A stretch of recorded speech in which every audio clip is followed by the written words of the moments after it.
Do you ever go into the thrift store and you find something like really funky and really beaten up, but it's only $7.99? I had to bring this home with me because I had a really great idea of how to upcycle it. So today what we're gonna do, we are going to do some decoupaging of fabric on this little end table and give it a really cool makeover. So we've got lots of work. Let's get started.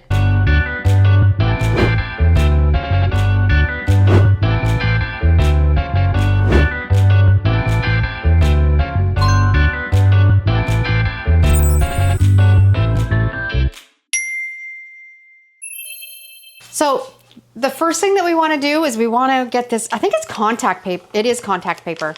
We're just going to peel it off.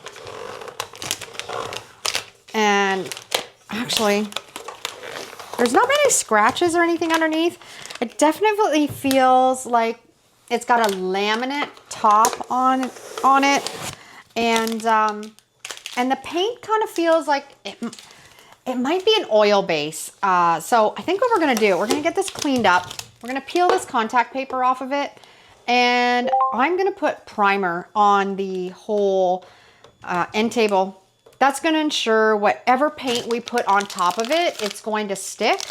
And I have a really good high quality primer that's gonna do the job really well. Right now, let's get rid of this contact paper. This is being really stubborn to get off. I'm gonna show you a little hack on how you can get this contact paper off a lot easier. If you have a heat gun, just grab it, put it on low, and just heat up that contact paper. It's going to soften that glue and it's gonna allow you to peel that contact paper off easier.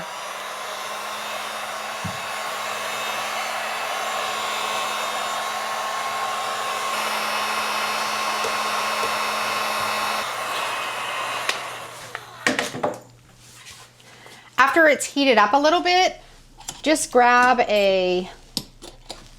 a putty knife and you can get underneath that and it'll lift right off a lot easier.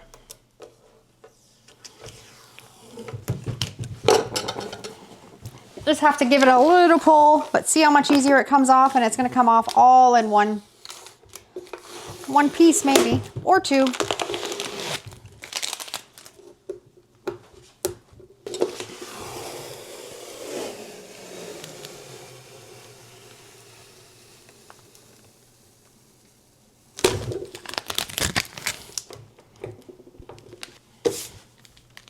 Okay, that was a little bit stubborn, but I fought with it and we've got a nice clean top. And we also have a beautiful little heart sticker there, but that's not really gonna fit the vibe of this upcycle. So let's scrape that off also.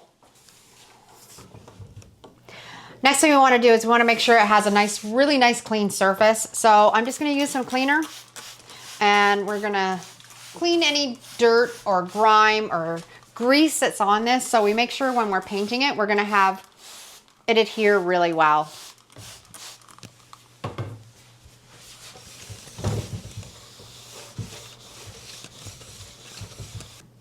Now what I wanna do is take this knob off, and it's already loose, so it's not gonna be really hard to take off. And I never throw out my knobs. I always keep them because you never know when you're gonna need a little knob like this for a project. And I have a stash of them that I keep put away. I have a little bit of a scratch here, and I think it just needs a little bit of wood filler just to kind of smooth it out. So I have some wood filler here, and we're going to just use a little putty knife. And I'm just gonna fill that in. It's not very deep, it's just a little bit, but I know if I put paint on top of it, it's gonna show. So I think it's worthwhile putting a little bit on, just letting it dry for a few minutes before we paint it. The wood filler is all dry. We're just gonna take a little bit of sandpaper and just smooth it out a bit. It wasn't too much.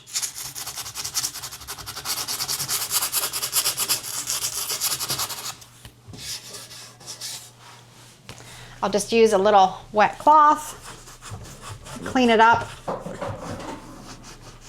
And that scratch is now smoothed out and it's gonna look much nicer with a coat of paint on it. So now we're ready to prime. You can't paint on top of this, just a regular latex paint. It's gonna peel off. We need to use a specific primer that's going to let the paint adhere to it really well. I love this product. It's Bullseye 123 by Zinsser. I'll put a link to this product down below in the description and you can check it out, because if you have a project, anything that's like laminate or something that has an oil-based paint on it, this is a product that you want to use to make sure that you have a surface that's gonna accept the paint well. I'm gonna put my apron on. It's a must for a project like this because I will ruin my clothes and then I won't have my pretty overalls anymore. So I've just put some primer on a plate and we're just gonna roll it on the project and get a nice even coat. I've just put the primer on a paper plate so we have less cleanup afterwards, because the primer is a little bit harder to clean up than just a latex paint.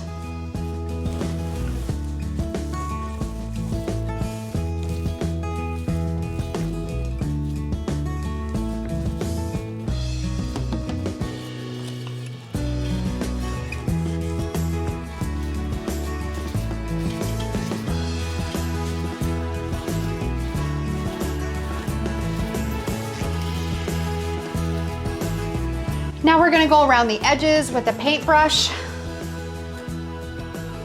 For these types of projects, I just like using a cheap little paintbrush from the dollar store.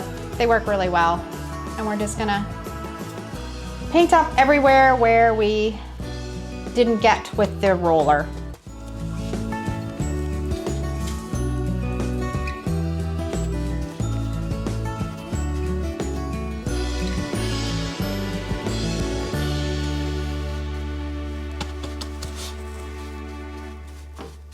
I'm also gonna paint the inside. It's really grubby and I've cleaned it all out with a cleaner and I just want it to look all refreshed. So I'm gonna go all through the inside with that primer also.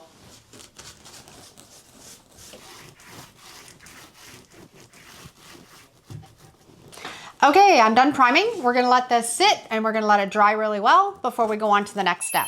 Our primer's all dry and it's created a really fantastic base for our latex paint.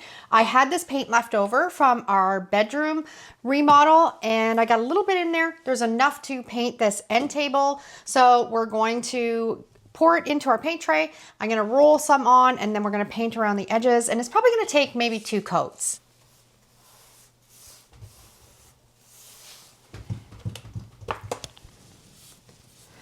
I'm not gonna paint the top because the primer is a really good base to decoupage on.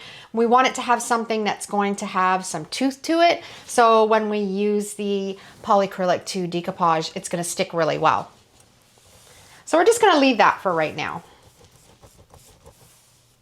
I love this green. We did our whole bedroom in this color and it's absolutely gorgeous. And I have a spot in our bedroom for this end table when it's all finished.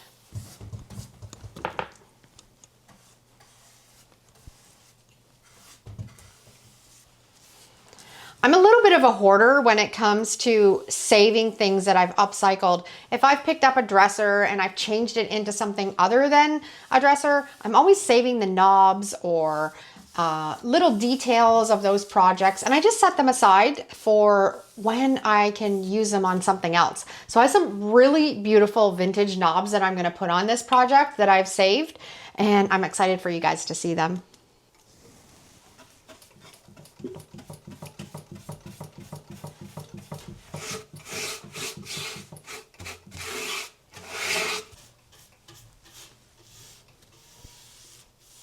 I've got everything edged in. Now we're gonna switch to the roller and it's gonna give a nice even coat.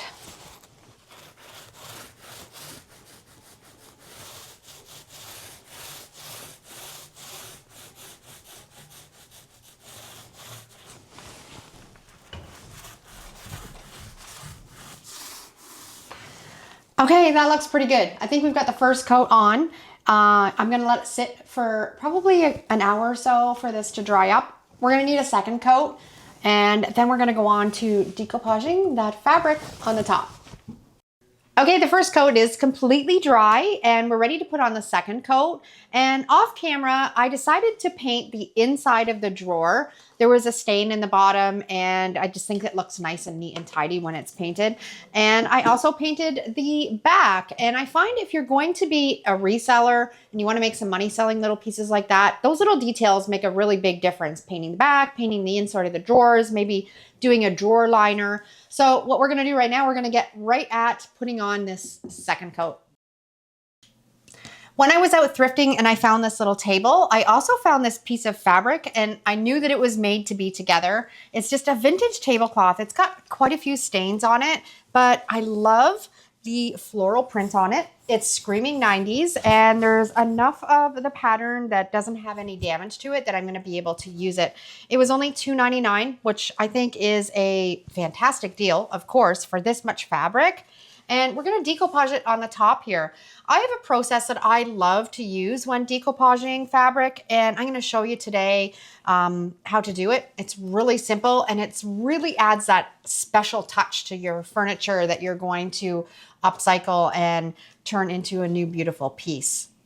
And as you can see, there is some green in the fabric print that I think matches perfectly with the paint that we chose to do this. Now, what I'm going to do first is I'm going to find a section of this fabric that I think is going to look the best on the top. Pick a floral print that's going to be like right in the center of it. And I think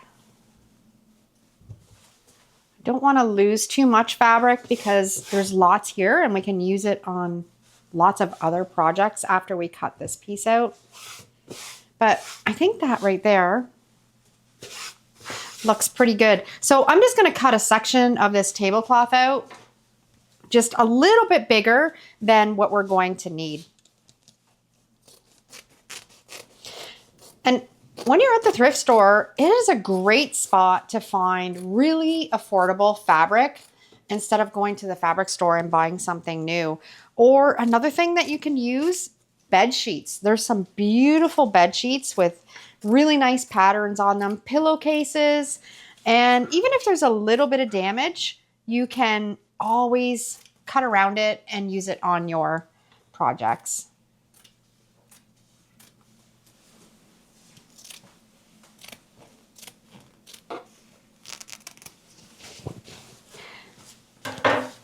Okay, this is going to be set aside and we're going to use this definitely in another project. So most people think about decoupaging and Mod Podge together. And while I love decoupaging with it, I find that it doesn't really work that great as a fabric decoupage. If I'm going to be doing a project like this, I always use some polycrylic sealer. This is a water-based sealer. It's more durable, it's strong, and I find that it adheres better. And also Mod Podge, I find sometimes it just kind of stays a little bit sticky and it's a little bit thick and it's harder to work with, where this goes on really smooth, and I think the results are always 100% when using it. So what we're going to do first is we're going to put one coat of the polycrylic on top of this little dresser first, and then we're going to lay the fabric into it. And you want to put it on quite thick, and you can just put it on with a paintbrush. You don't need any fancy tools to do this.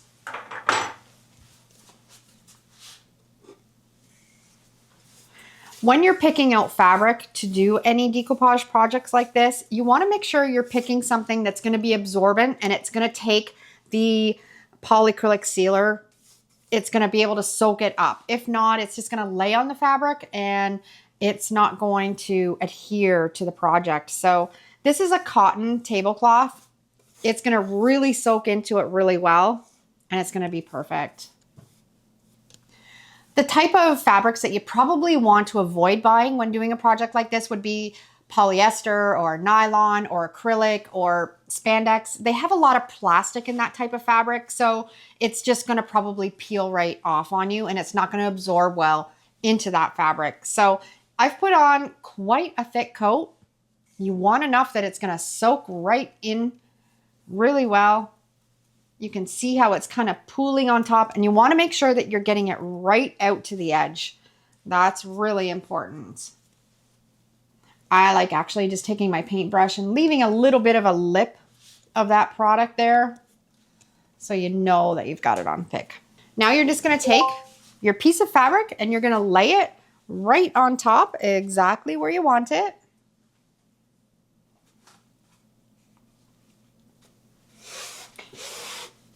And then press it down really hard. We want that polycrylic to soak right into that fabric. And you can start to see it seep through. That's exactly what we want. Go right out to the edge, press down really firm. And actually, if you have a brayer, a ruler like this, that works really well too. That's gonna push that polycrylic right into that fabric. I'm in love with this fabric. It is so beautiful. It kind of reminds me of a tablecloth that my mom had in her kitchen back in the 90s. You want to make sure you have no bubbles, no wrinkles, get it nice and flat.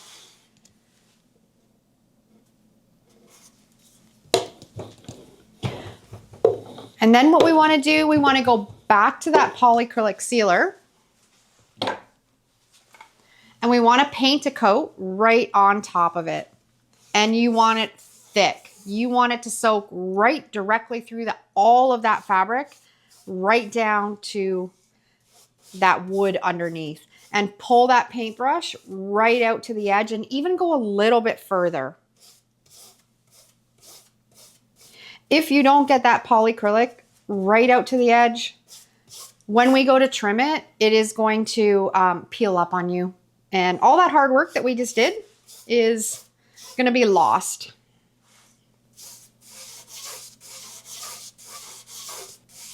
One of the questions I get asked a lot is, why do you not use an oil-based sealer? And the only reason for that is it will yellow over time, where the polycrylic stays that crystal clear color. If you're doing something that's a dark color, you can sometimes get away with using that oil base, but I don't use it very often. I always just stick with that water-based polycrylic sealer. Finding little furniture pieces like this that you can put your own personal touch on and have a little bit of fun with it, and do it affordably and not spend a lot of money. This little table, like we said before, was only $7.99. It's a lot of fun to practice your upcycling skills on. And you can imagine the possibilities with a little project like this. I'm putting it into kind of a granny cottage core style, maybe even with a splash of academia. But imagine if you did like a primary color for a kid's room and you found a bed sheet with maybe superheroes on them. You could add that and make a really cute little one-of-a-kind end table. Okay, I think I've got this soaked through, and you can see how I've put quite a bit on, and I'm going back and forth and pushing that product right into the fabric. And what we want to do now is you just want to set it aside and let it dry really, really well. And this is going to take probably 2 or 3 coats to get it covered. So we're going to set this aside and we'll be back.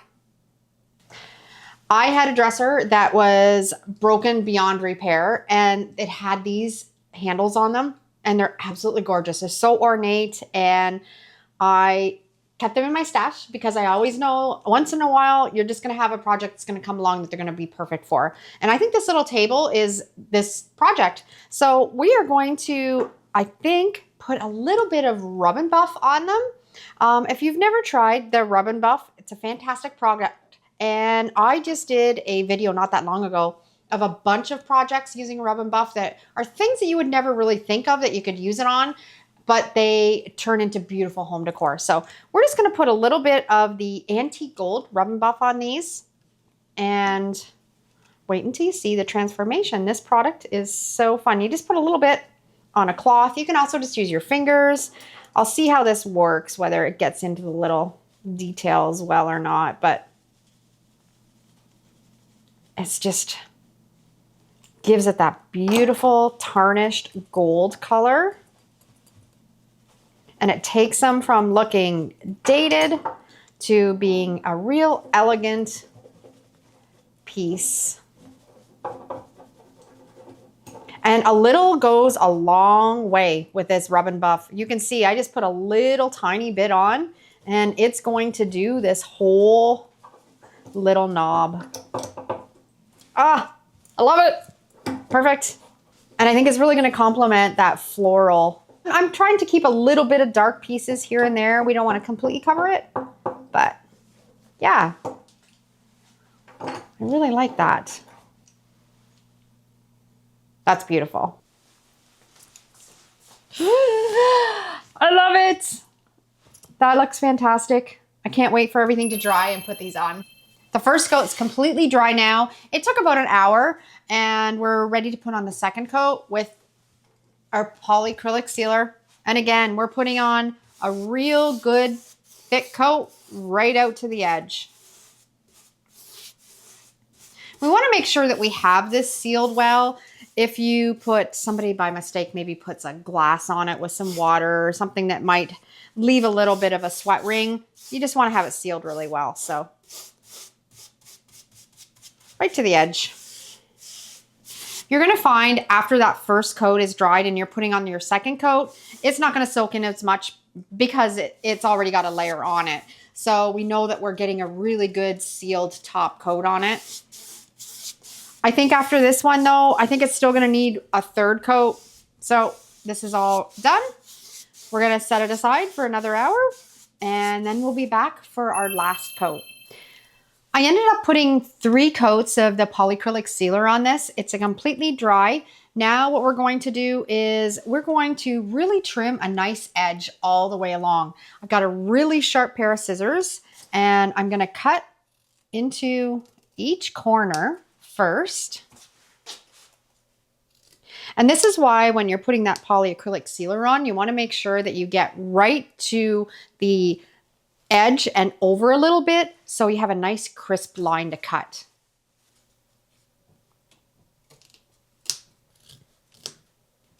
Next, we're going to use a really sharp knife.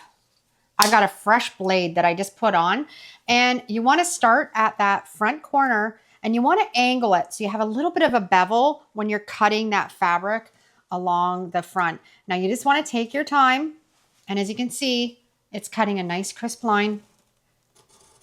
And just very slowly take your time and cut through that fabric. You want to get it as straight and as crisp as we can. And it's always a success when we get that first edge cut. The first couple times that I did this, I didn't have a sharp blade on and I was getting frayed edges and it just didn't look nice. So make sure, just put a fresh blade in and you can see how nice and crisp that is. That's wonderful.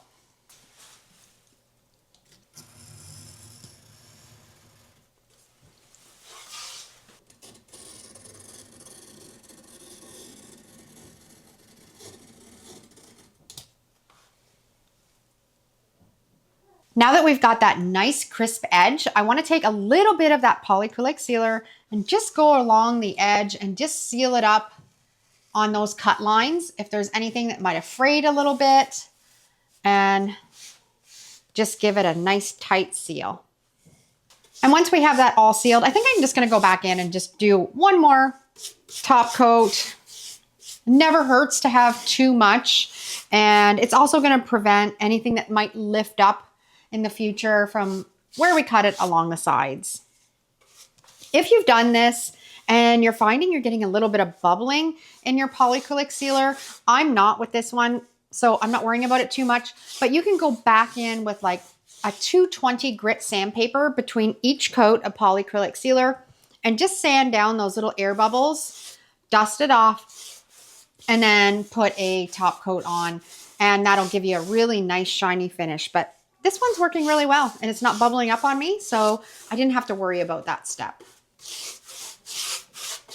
I am finishing up this last little bit here and we are going to put the knobs on for the finishing touches. These knobs that I found off a thrifted find have so much character than something that you would buy brand new. And I think they're just going to finish this dresser off really nicely.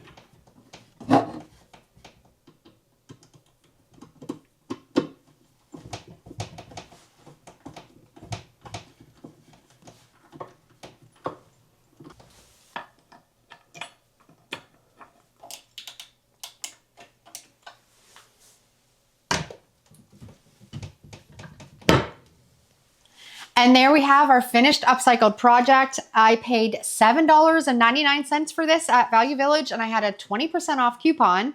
And I picked up the tablecloth for $2.99. And I have all kinds of fabric left over for other projects. And we pulled it together and created this beautiful end table. What do you think?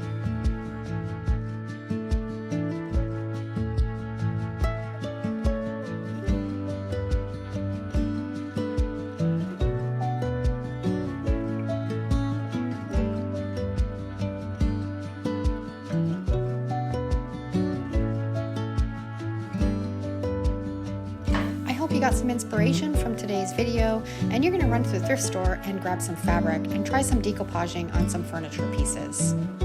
Thanks for watching. Have a great day, and we're going to see you in the next video. And if you love this video, I'm sure you're going to love this next video I have right here where I upcycled 10 teapots. It's fun, and I think you're going to enjoy it. Take care.